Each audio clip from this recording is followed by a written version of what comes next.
Hello friends. अभी लगभग राजस्थान की सारी भर्तियों की वैकेंसी के साथ साथ रिजल्ट भी आ चुका है। तो अब लगभग हमें ईडब्ल्यू सर्टिफिकेट हो चाहे किसी भी प्रकार का जाति प्रमाण पत्र हो, उसकी ज़रूरत पड़ेगी। अब सबसे बड़ी बात है जाति प्रमाण पत्र कब बनवाना है, जाति प्रमाण पत्र कैसे बनवाना है, इन सभी चीज़ों को हम इस वीडियो में जानने की कोशिश करेंगे। और आई थिंक आपको ये सब कुछ जो जाति प्रमाण पत्र से संबंधित है चाहे ईडब्ल्यू से संबंधित है, ये सभी चीज़ें इस वीडियो में आपको क्लियर कर दूंगा। जाति प्रमाण पत्र जो ईडब्ल्यूएस वाला है वो एक फाइनेंशियल ईयर के लिए रहता है, जो लगभग जैसे अप्रैल हुआ, लगभग 1 अप्रैल से वापस बनाना पड़ता है। यदि किसी ने जनवरी में भी बनवाया है तो उसको 1 अप्रैल से बनवाना पड़ेगा, क्योंकि फाइनेंशियल ईयर एक फाइनेंशियल ईयर से दूसरे फाइनेंशियल ईयर तक जाति प्रमाण पत्र वैलिड रहता है। जाति प्रमाण पत्र में चाहे ईडब्ल्यूएस हो चाहे कोई भी हो, जैसे जो हर साल रिन्यू होते हैं, वो सर्टिफिकेट केवल अप्रैल तक ही वैलिड रहते हैं। उसके बाद हमें दूसरा बनवाना पड़ता है। हाँ, वैसे हमारे मुख्यमंत्री जी ने ईडब्ल्यूएस के लिए सहूलियत दी है, आप शपथ पत्र देकर भी कर सकते हैं। बट वो मामला थोड़ा सा कॉम्प्लिकेट हो जाता है, कई बार मुश्किल हो जाती है, दिक्कत आ जाती है। तो ईडब्ल्यूएस बनवाने के लिए लगभग मेरे ख्याल से 7 से 10 दिन लगते हैं। यदि अपन ने स्टेट का बनवाना है तो वो तो बहुत ही ज़्यादा ईजी है, उसके लिए तो कोई लगभग आपका 7 दिन 5 दिन के अंदर भी हो जाएगा प्रोसीजर। सबसे पहले ईडब्ल्यूएस का ये फॉर्म है, हमको इस ईडब्ल्यूएस के फॉर्म को भरना है। इसमें कोई स्पेशल डिटेल्स नहीं है, यहाँ पर देखिए मैं आपको बताता हूँ।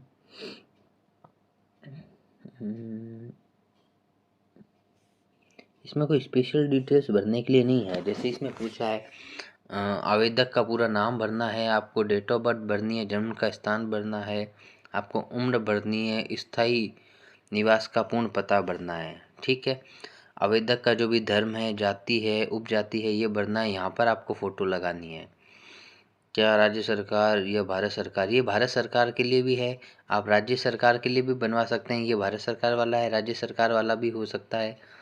पिछड़ी जाति में यदि आप SC ST OBC किसी के अंदर भी नहीं आते हैं तो आपको यहाँ पर भरना पड़ेगा पिछड़ी जाति में सम्मिलित है या नहीं है। अगर नहीं है तो नहीं, और है तो है, भरना पड़ेगा यहाँ पर।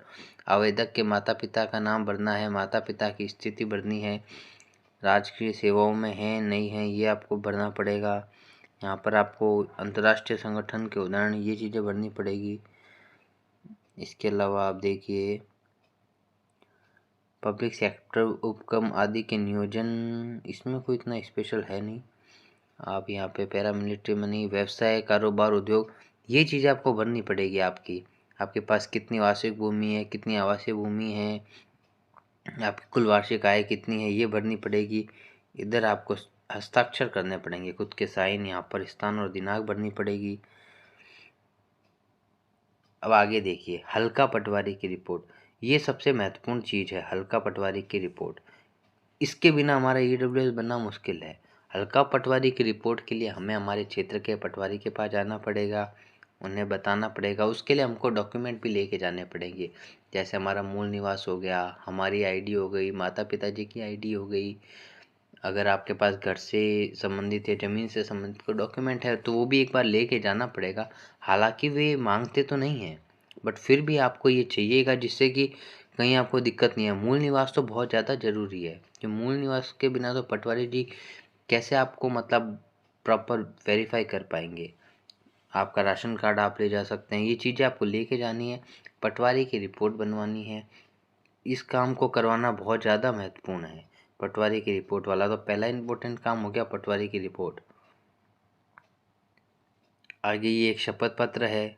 शपथ पत्र तो आप लोग जानते हैं, भरना पड़ेगा। आपका नाम भरना पड़ेगा, आपके माता पिता का नाम भरना पड़ेगा, जाति उपजाति, निवास स्थान, जिला, ये भरना पड़ेगा। आपके पास कितनी कृषि भूमि है, आवासीय फ्लैट है, आपकी वार्षिक आय कितनी रही। अब ये देखिए, अगर आप मान लीजिए 2023 के लिए बनवा रहे हैं ईडब्ल्यूएस, तो आपका जो ये दे रखा है, आय दे रखी है, ये आय 2022 की होनी चाहिए। सबसे बड़ी बात है, जो आय घोषणा पत्र है उसमें वित्तीय वर्ष 2022 में आपकी क्या आय रही है वो आपको बतानी पड़ेगी, क्योंकि आप 2023 के लिए बना रहे हैं, वो पिछले वर्ष की आय के आधार पर ही बनेगा। ये चीज़ आपको ध्यान रखनी पड़ेगी। ये भी सेम शपथ पत्र ही है, इसमें भी सेम बातें ही है, लगभग सेम बातें ही दे रखी है। इसमें भी क्या है, ज़मीन है, आवासीय फ्लैट और वाली बातें पूछ रखी है, ये बता रखा है। हाँ, इसमें हमको एक चीज़ ध्यान रखनी है, यदि वार्षिक आय की बात की जाएगी तो वार्षिक आय पिताजी की आय होगी। इसके अतिरिक्त हमारा ऐसा कोई छोटा भाई हो जिसकी 18 वर्ष से कम आयु हो, उसको हमारे साथ कंसीडर किया जाएगा। मेरे द्वारा समझता हूँ 8 लाख से कम आपकी आय होनी चाहिए, ये तो मेन बात है। चाहे आप राजस्थान स्टेट में भी देखेंगे तो आपकी आय 8 लाख से कम होनी चाहिए। ओबीसी जाति प्रमाण पत्र नहीं बनवाया है, इसमें आपके पास ओबीसी SC ST का सर्टिफिकेट ना हो, ये ज़रूरी है। यहाँ पर लिखा हुआ है, मुझे मेकर और परिवार के किसी सदस्य द्वारा पूर्व में किसी भी वर्ग SC ST OBC का जाति प्रमाण पत्र नहीं बनाया। जो कथन सही और सत्य है, ये ज़रूरी होना चाहिए आपके पास। ओबीसी का सर्टिफिकेट और पहले का नहीं बना होना चाहिए, इसमें जो लिखा हुआ है उस हिसाब से। इसमें देखिए और तो क्या है, आपकी वार्षिक आय 8 लाख से कम होनी चाहिए।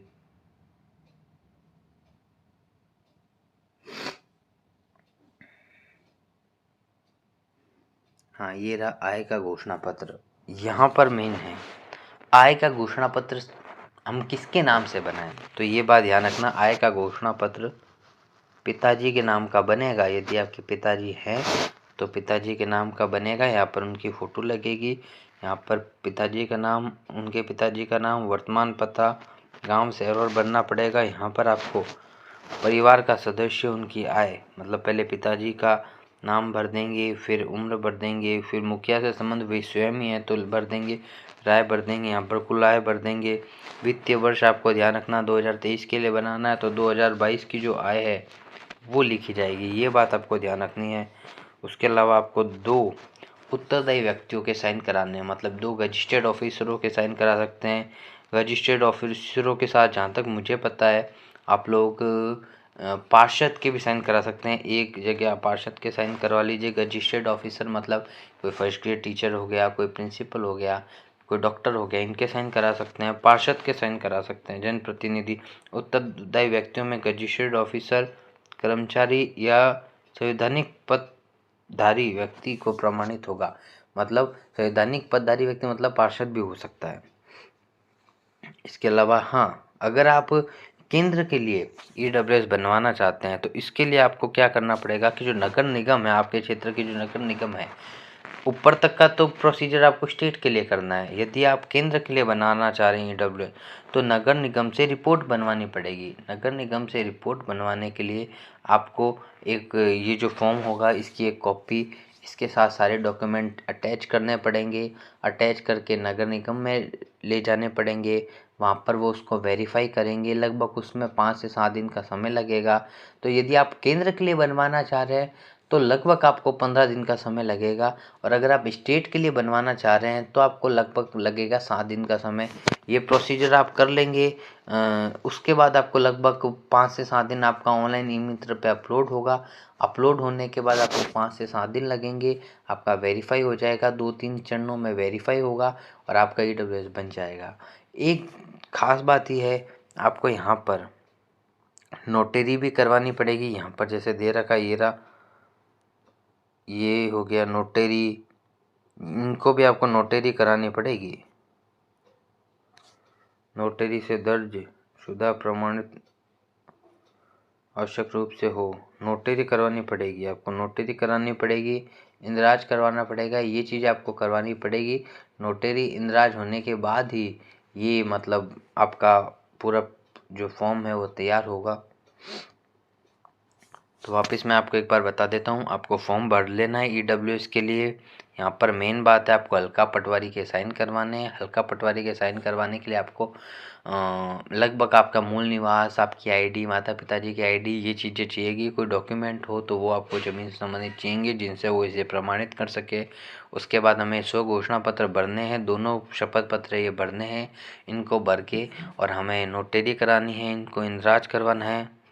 इनको नोटरी इंदराज करवाने के बाद हमको आय प्रमाण पत्र भरना है। आय प्रमाण पत्र पिता के नाम से भरा जाएगा, पहली बात है। दूसरी बात है, अगर 2023 का हमको EWS बनाना है तो 2022 की आय इसके अंदर मानी जाएगी। 2 उत्तरदायी व्यक्तियों के साइन करवाने होंगे और 2 उत्तरदायी व्यक्ति कोई फर्स्ट ग्रेड टीचर, कोई डॉक्टर, कोई प्रिंसिपल, राजपत्रित अधिकारी मतलब रजिस्टर्ड ऑफिसर हो सकते हैं।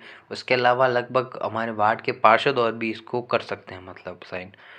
अगर ये आप केंद्र का बनवाना चाह रहे हैं तो यहाँ पर आपको नगर निगम से साइन कराने पड़ेंगे। उसमें आपको फॉर्म की एक कॉपी और उसके साथ ये फॉर्म और उसके साथ आपको जो लगभग सारे डॉक्यूमेंट है जो ईडब्ल्यूएस में लगते हैं वो सारे डॉक्यूमेंट इसके साथ अटैच करके और आपको वहाँ जमा कराना पड़ेगा। 5 से 7 दिन आपको उसमें लगेंगे। तो केंद्र का बनवाने के लिए आपको 15 दिन लगेंगे और राज्य का बनवाने के लिए आपको लगभग 7 से 8 दिन लगभग यही लगेगा टाइम। अगर कोई बाधा न हो तो आपको इतने दिन में आपका बन जाएगा। और इसके लिए क्या क्या डॉक्यूमेंट चाहिए उसके लिए मैं एक सेपरेट वीडियो बना दूंगा, आप उसे देख लीजिएगा। बहुत बहुत धन्यवाद। अगर आपको ये वीडियो अच्छा लगा हो तो लाइक कीजिएगा, शेयर कीजिएगा और मेरे चैनल को सब्सक्राइब कीजिएगा। धन्यवाद। जय हिंद, जय भारत।